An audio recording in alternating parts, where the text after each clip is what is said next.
حلم من التعليقات. حلم من راضية بقدر الله.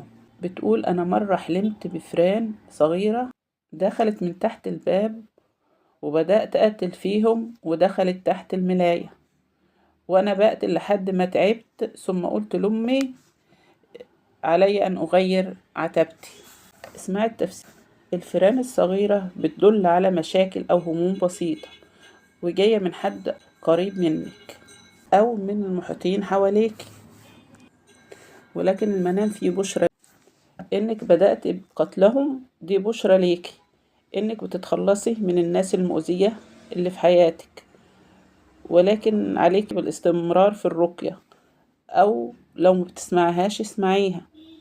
وإنك قلت لأمك أنا هغير عتبتي، ده معناه إنك هتتخلصي من مشاكلك وهتخلي بالك من اللي حواليك، لأنك انت كنت فاتحة ليهم بيتك وقلبك. والله أعلى وأعلى. ليه أنا بقولك كده؟ لأنها دخلت في الملاية، والملاية دي والسرير بتاعك حاجة خاصة بيكي جدا، يعني ناس كنت مقرباهم منك خالص.